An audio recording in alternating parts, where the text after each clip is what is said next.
দেখেছি, আর সেই তুলনায় আজকে আমার বাড়ির সামনে নোংরার মধ্যে আমি বসবাস করছি। আমি কেষ্টদাকে জিজ্ঞাসা করব, আমাদের ভোটের সময় প্রচুর খেটেছে। কেষ্টদা আমাকে যেটা ছিল এরা ওদিকে প্রচুর খেটেছে। আপনার বাড়ির পাশে আমার বোনের বাড়ি, ছোট বোনের বাড়ি। তুই যাসনি কেন আমার কাছে? আমি আপনার কাছে যেতাম, শুধু কেষ্টদা আমাকে আটকে রেখেছে। আমিও দেখেছি যে আমি আজকে আপনাকে সব বললাম। এবার যদি কাজ হয় তো ভালো। আমরা দরকার হলে আমরা সদস্য পরিবর্তন করতে চাই, প্রধানকে পরিবর্তন করতে চাই। এই প্রধান কি করে না বলো? প্রধানকে বললাম এই প্রধান ঠিক কি আর বলো, তোমাকে খুঁজে পাওয়া যায় এটা বলে লাভ নেই। ফোন করলে দাদা চলুন, তুমি আর বলো না। প্রধানকে যাচ্ছে দাঁড়িয়ে সবাই বললো যে দাদা আমার চন্দননগর লালবাগানে বাপের বাড়ি, যবে থেকে টিএমসি হচ্ছে না তবে থেকে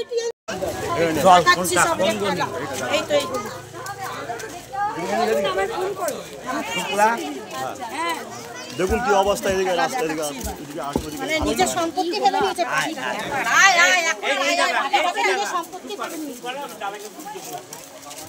নিজের সম্পত্তি ভেবে নিয়েছে। রাস্তাটা হয়েছে এই দেখুন, এইটা নর্দমাটা মাঝখানে করে দিয়েছে দাদা, নর্দমাটা মাঝখানে করেছে।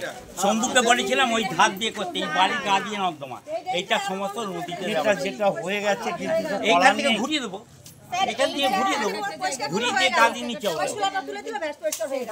আর ওইটা রাস্তাটা করে, এটা রাস্তা তাহলে এইখানে এসে জমে যাচ্ছে, জমে যাচ্ছে। এই দেখুন জমা জিনিসটা এইটাই মেন নদী, তার মানে এইটা যদি পুকুর পর্যন্ত নিয়ে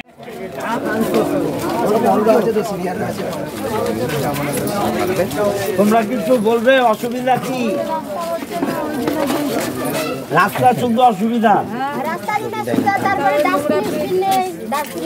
রাস্তা ডাস্টবিন ছাড়া কোনো অসুবিধা নেই তো? কোনো অসুবিধা নেই। কাদা ফাদাতে মানে কি বৃষ্টিকালে অসুবিধা হয়ে যায়। লক্ষ্মী ভান্ডার পাচ্ছ? পাচ্ছি এখন পাচ্ছ? তুমি পাচ্ছ? বন্ধ হয়ে গেছে। হ্যাঁ শুনলাম লক্ষ্মী ভান্ডার বন্ধ হয়ে গেছে। কে বলেছে তোমাকে এসব? আমি শুনেছি, আমি এখন তো যাই। শোনা কথা গুজবে কান দেবেন না। এটা ঠিক আছে, টাকা ঢুকছে ব্যাংকে, সেই ঢুকছে টাকা। ঠিক আছে, বন্ধ হবে না। আমি করিয়ে দিয়েছি দাদা লক্ষ্মী ভান্ডার। বন্ধ হচ্ছিল। বলছি আমার বাড়ির ওখানে সব পুরো সব জায়গায় মানে যাবো তো, চল এখন যাবো ওইদিকে সব তো যাবো, তোমরা সবাইকে ওখানে এ করে রাখো, ঠিক আছে? যাবে তখনই সব জায়গায় এই 2 মাস 3 মাস আসবে, তারপরে বন্ধ করে দেয়। আমরা তাছাড়া কোনো জায়গাতে কতদিন ফেলবো? ডাস্টবিন আর এই ছোট রাস্তাই তো। ঘর বাড়ি আমরা পাচ্ছি না। ঘর বাড়ি ইটের বাড়ি হবে না, হবে না। না মাটির বাড়ি হলে হবে, ইটের বাড়ি হবে না। ঠিক আছে, লক্ষ্মী ভান্ডার পাচ্ছি। তারপরে কোনো সুবিধা আসলে এলাকাটা উন্নতি হচ্ছে না, তাই চাইছি একটু আমাদের রাস্তাঘাট হোক, নর্দমাটা একটু পরিষ্কার পরিচ্ছন্ন, বছরে একবার হলেও অন্তত পরিষ্কার হোক। পরিষ্কারটা যখন হচ্ছে, পরিষ্কারটা ভালো করে হোক। আর হাফ কাজ করে, হাফ চলে যায়, এগুলো যাতে না হয়। আমরা বিধায়ককে এটাই জানালাম। আর আমাদের একটু রাস্তাঘাট, রাস্তাটা হলে তো ভালোই হয়। এই জঙ্গলের মধ্যে তো বাস করা যায় না। মানে এলাকার উন্নয়ন এলাকার উন্নয়ন ঠিকঠাক হচ্ছে না। বিধায়ককে জানালেন? হ্যাঁ জানালাম, দাদা বললেন দেখবেন, হবে। আচ্ছা, টাইম লাগবে, এক্ষুনি বললে তো এক্ষুনি হবে না, তবে উনি টাইম দিয়ে কথা দিয়েছেন, যখন কাজটা করবেন আশা রাখছি। এই জায়গাটার নাম কি? দেবীপুর ইটখোলা।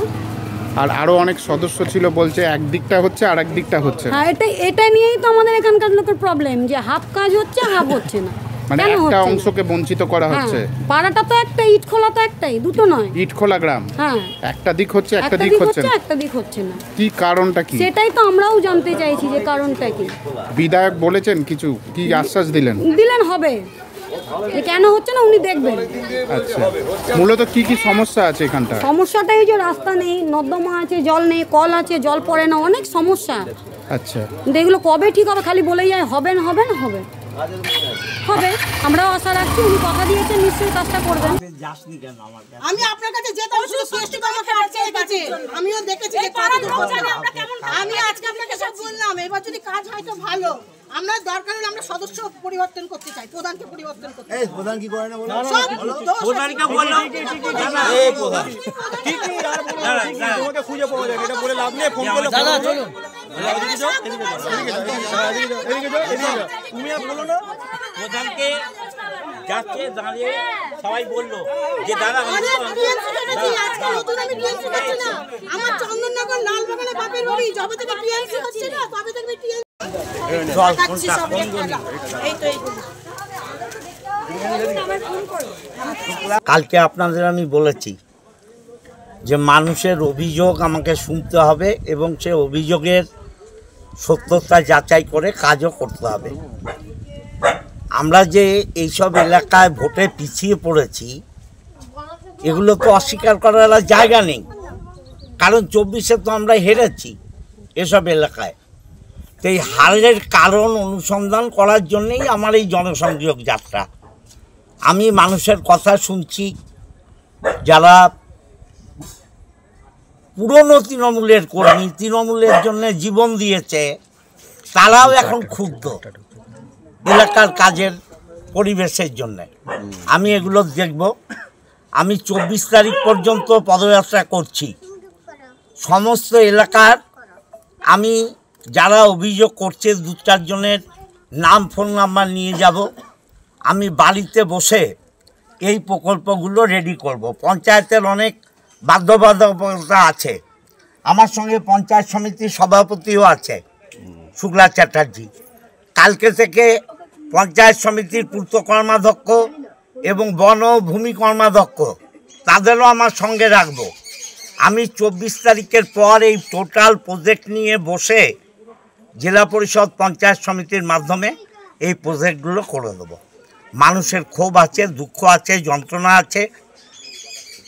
এরা অনেক আশা নিয়ে তৃণমূলকে এনেছিল, সেই আশা এদের পূরণ হচ্ছে না। আমি যেহেতু আছি এবং এইভাবে কোনোদিন আমাকে কেউ বলেও নি, আমি বেরোলাম বলে তো জানতে পারছি। আমি জানতে পারছি এগুলোর সুরাহা করব আজ দরকার। যে অভিযোগগুলো পেলেন সেগুলো কি ক্ষতিও আপনি দেখলেন, সেগুলো কি সত্যি? হ্যাঁ, সব সত্যি, সব সত্যি। আজকে আমি আসবো বলে সকালে পরিষ্কার হয়েছে, এটা ভাবা যায় নাকি? আমি এখানে আসবো বলে পরিষ্কার হয়েছে, এটা তো ঠিক না। না, অলিগলিতে একাধিক রাস্তা হয়নি, ড্রেন পরিষ্কার হয়নি এবং পরিষ্কার হয়নি। দেখুন, এগুলো আমার নলেজের বাইরে ছিল। আমি তো ভরসা করি কিছু লোকের উপর, তারা যদি আমাকে সঠিক তথ্য না দেয় আমি কোত্থেকে পাবো বলুন? দেখুন কি অবস্থা, এদিকে রাস্তা, এদিকে মানে নিজের সম্পত্তি ভেবে নিয়েছে। নিজের সম্পত্তি ভেবে নিয়েছে। এরা নিজের সম্পত্তি ভেবে নিয়েছে। রাস্তাটা হয়েছে, এই দেখুন, এইটা নর্দমাটা মাঝখানে করে দিয়েছে।